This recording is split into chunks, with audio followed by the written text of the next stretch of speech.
শুরুতেই আপনি যেমনটা বলেছিলেন যে ভোট নিয়ে কেন প্রশ্ন উঠবে। না, আমার প্রশ্নটা ছিল যে আমরা এই জানি যে রেজিমে আওয়ামী লীগ ভোট এবং ভাতের অধিকারের জন্য লড়াই করছে, এটি তাদের স্লোগান ছিল এক সময় যে তারা ভোট এবং ভাতের অধিকার প্রতিষ্ঠার জন্য লড়াই করছে। তাদের রেজিমে কেন এই প্রশ্ন? এবং আমার সহ আলোচক বললেন যে যখনই নির্বাচনে হেরে যায় তখনই কারচুপির অভিযোগ আনা হয়। আসলে কি এটা সত্য যে কিছু এই রেজিমেও যে দু একটা সিটি কর্পোরেশনে ভালো নির্বাচন হয়েছে সেখানে তো কেউ কারচুপির অভিযোগ ওঠেনি। যখন সত্যিকার অর্থে কারচুপি হয়, ম্যানিপুলেটেড করা হয়, তখন সেখানে কারচুপির অভিযোগ ওঠে। কারণ এত মানুষ এটা দেখে, এত ভোটাররা এটা এফেক্টেড হয় যে তারা তখন এটা একটা সংবাদে পরিণত হয় এবং মানুষের একটা পারসেপশন সৃষ্টি হয়। ভোটের ডেফিনেশনটা কি? ভোটের ডেফিনেশনটা হলো যে রাজনৈতিক দলগুলো প্রার্থী তারা ক্যাম্পেইন করবে যে আমি এই প্লেস করছি, এই ঘোষণা দিচ্ছি যে আমি এইভাবে মানুষের জন্য সার্ভিস দেব, দেশের জন্য সার্ভিস দেব, জনগণের জন্য সার্ভিস দেব, আপনি আমাকে ভোট দেন। এবং যে ভোটার সে তার ফ্রি উইল, কোনো রকম চাপ, ভয়, ভীতি অথবা ডুরেস ব্যতীত সে তার ভোটাধিকার প্রয়োগ করবে। রাষ্ট্র নাগরিকের ভোটাধিকার প্রয়োগের জন্য যা যা করার সেই ব্যবস্থা করবে। কিন্তু আমরা কি দেখলাম যে একটি দল যারা ক্ষমতায় রয়েছে তারা সম্পূর্ণ রাষ্ট্রীয় ব্যবস্থাপনাকে ম্যানিপুলেট করে মানুষের ভোটাধিকার হরণ করেছে। অন্যদিকে তারাই একসময় ভোট এবং ভাতের অধিকার নিয়ে লড়াই করেছে। So it is a hypocrisy within this party, within the party hierarchy, যে তারা ভোটের ডেফিনেশন ভুলে গেছে। যে পৃথিবী যেখানে ভোটের রাজনীতিতে এগিয়ে গেছে, যখন এখন থেকে 250 বছর আগে 18th সেঞ্চুরি অথবা 19th সেঞ্চুরির শুরুতে মানুষ ভোটাধিকারের জন্য আন্দোলন সংগ্রাম করছে, রাষ্ট্রটাকে তারা এই জায়গায় নিয়ে গেছে যে এখন বাংলাদেশের মানুষকে ভোটের অধিকারের জন্য সংগ্রাম করতে হচ্ছে, জীবন দিতে হচ্ছে। So this is no progress. যেভাবে 2014 সালে নির্বাচন হয়েছে, 2018 সালে নির্বাচন হয়েছে, সেইটা বাংলাদেশের যে কোনো নির্বাচনের চেয়ে নিকৃষ্ট, যে কোনো মানে। বিএনপির 15ই ফেব্রুয়ারি নির্বাচনে যদি ধরা হয়, সেটাও একটা ক্রেডিট পাবে যে জনগণের দাবি যেটা আওয়ামী লীগ তুলেছিল সেই দাবি তারা মেনে নিয়েছিল।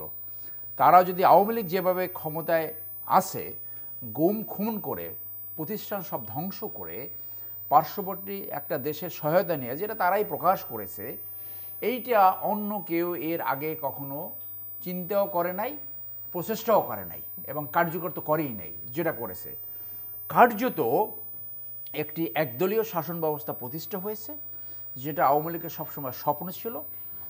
1975 সালে যে বাকশাল তারা কায়েম করতে পারেনি, যেটা 4th অ্যামেন্ডমেন্টের মাধ্যমে এনেছিল, রেজিম চেঞ্জের কারণে সেই জায়গায় তারা কাজ করতে পারে নাই, সেইটা এখন পরিপূর্ণভাবে এখন তারা বাস্তবায়ন করেছে। আজকে আওয়ামী লীগের প্রধানের একটা সুযোগ ছিল জাতি গঠনে বলিষ্ঠ ভূমিকা রাখা এবং নেতৃত্বের কোয়ালিটি প্রদর্শন করা, কিন্তু যেটা তিনি করেছেন যে যেভাবে হোক ক্ষমতায় থাকতে হবে, রাষ্ট্রীয় ক্ষমতা ব্যবহার করে এবং বৈদেশিক তথাকথিত বন্ধুদেরকে স্যাটিসফাই করে যে যা কিছু দিয়েছি তারা অনেক দিন মনে রাখবে। আমি কোনো প্রতিদান চাই না, প্রতিদান কথাটা বলা হয়নি, বাট ইমপ্লয়েডলি। আজকে দেখেন যে উন্নত এবং অনুন্নত দেশের পার্থক্যটা কি ছিল ভাই? পার্থক্য মাত্র একটা, উন্নত দেশে কখনো না কখনো একজন ভালো নেতা এসেছিল, আর অনুন্নত দেশে কোনোদিন একটি ভালো নেতা আসেনি। পৃথিবীর শাসন ব্যবস্থা যদি আপনি ভাগ করেন ব্রড ক্যাটাগরিতে 4 ভাগে সেটাকে আনা যায়: রাজতন্ত্র, স্বৈরতন্ত্র, গণতন্ত্র, সমাজতন্ত্র। কিন্তু এর বাইরে একটা আছে পরিবারতন্ত্র। পরিবারতন্ত্র ইনভেরিয়েবলি স্বৈরতন্ত্রে রূপান্তর হয়, এবং এই পরিবারতন্ত্রের আরেকটা কুফল হলো যে তারা লুটপাটতন্ত্রে আপনার নিজেরা লুটপাটতন্ত্র চালিয়ে যায়। আপনি এর বাইরে কোনো উদাহরণ দেখাতে পারবেন না, এবং পৃথিবীর কোথাও পরিবারতন্ত্রের মাধ্যমে জাতি টেক অফ করেছে, ন্যাশন বিল্ডিং হয়েছে, সেটা কোনো উদাহরণ আমার জানা নাই। বাট আপনি যদি আওয়ামী লীগকে বা আওয়ামী লীগ প্রধানকে বা প্রধানমন্ত্রীকে ইঙ্গিত করে পরিবারতন্ত্রের কথা বলে থাকেন বা তার পরিবারকে কেন্দ্র করে, আমার প্রশ্ন আপনার কাছে বা সামগ্রিকভাবে আপনি যে ক্রিটিসিজমগুলো করছেন বা অন্যরা করে এই যে ইলেকশনকে কেন্দ্র করে বা ইকোনমিকে কেন্দ্র করে, অপশনস কি? Is there any options in Bangladesh politics? বাংলাদেশের রাজনীতিতে আওয়ামী লীগের বিকল্প বা প্রধানমন্ত্রীর বিকল্প কি আছে বলে মনে হয় আপনার কাছে? মানে আপনার দলকে আপনি মনে করেন খুব কনফিডেন্টলি যে ইয়েস বিএনপি একটা অপশন? না, আমি সেটা মনে করি না। এবং যদিও বিএনপি অতীতে বেশ কয়েকবার ক্ষমতায় ছিল, এখনো তারা এখন পর্যন্ত দৃশ্যত তারাই প্রধান প্রতিদ্বন্দ্বী আওয়ামী লীগের, কিন্তু এই প্রশ্ন অনেকেই তোলেন যে আসলে কি অপশন তারা?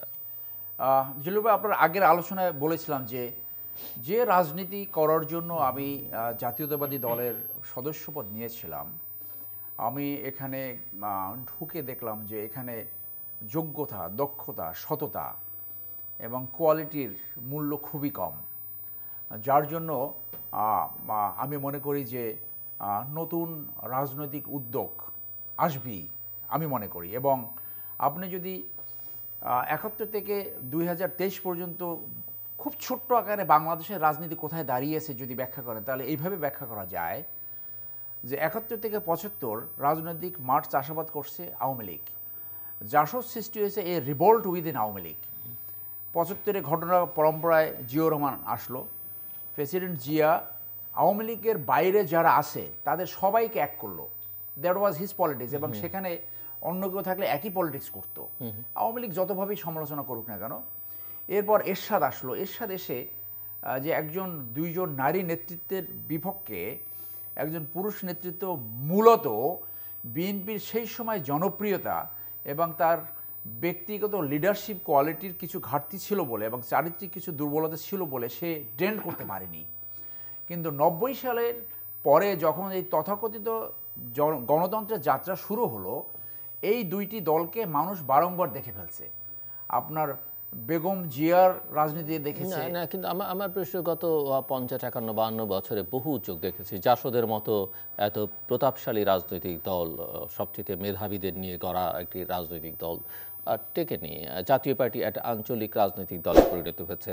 ইডিওলজি বেসড রাইট রং জামায়াত ইসলামী, তারা এখন প্রায় দৃশ্যত বিলীন, বাকিটা আমি বলতে পারবো না।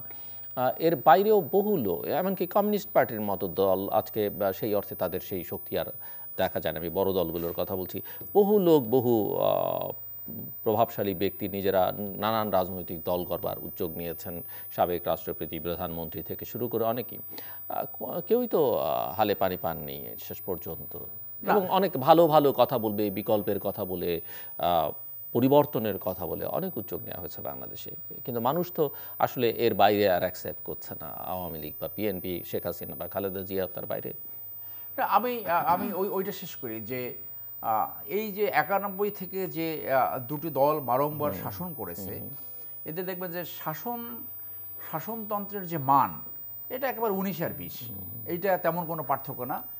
যে এইখানে 2001 থেকে 6 বিএনপির শাসন আমল দেখেছে, আর এখন যারা 71 থেকে 75 আওয়ামী লীগ দেখেনি তারা দেখছে এবং দেখার সুযোগ পাচ্ছে, যার জন্য আওয়ামী লীগের রাজনীতি ওখানে তারা নিয়ে গেছে যে তাদের পক্ষে একটি সঠিক ভোট আর দেওয়া সম্ভব না, কারণ তারা খুব ভালো করে জানে যে যদি ভোটায় মানুষ তাদেরকে প্রত্যাখ্যান করবে। এইখানে বলবো যে এই যে নতুন ট্যালেন্টেড ছাত্ররা, বাংলাদেশে যারা ইয়াং জেনারেশন, তারা রাজনীতি থেকে যে সরে যাচ্ছে বা কেউ আগ্রহ ফিল করছে না কেন, কারণ রাজনীতিতে মেধা এবং কোয়ালিটির কোনো এখন কদর নাই। সেই জন্য আগে হয়নি বলে জিল্লুর ভাই কখনো হবে না, সেটা তো ইমরান খানও কিন্তু মনে করেন পাকিস্তানের ইতিহাসে 70 বছর পরে আসছে, কেজরিওয়ালের মতো একজন ট্যাক্স অফিসার সে নেতৃত্ব দিতে পেরেছে বলে মানুষকে মুভ করতে পেরেছে। তো আমি মনে করি যে এই দুইটি দলের যেহেতু চরিত্র অলমোস্ট এক, মুদ্রার এপিট আর ওপিট, তো এইখানে যদি মোবিলাইজ কেউ করতে পারে, মনে করেন যে ডাইনেস্টির বাইরে যদি সেই রকম পলিটিক্স করা যায়, তাহলে আমি মনে করি যে একটা ক্ষেত্র প্রস্তুত হয়েছে, সাকসেসফুল হবে।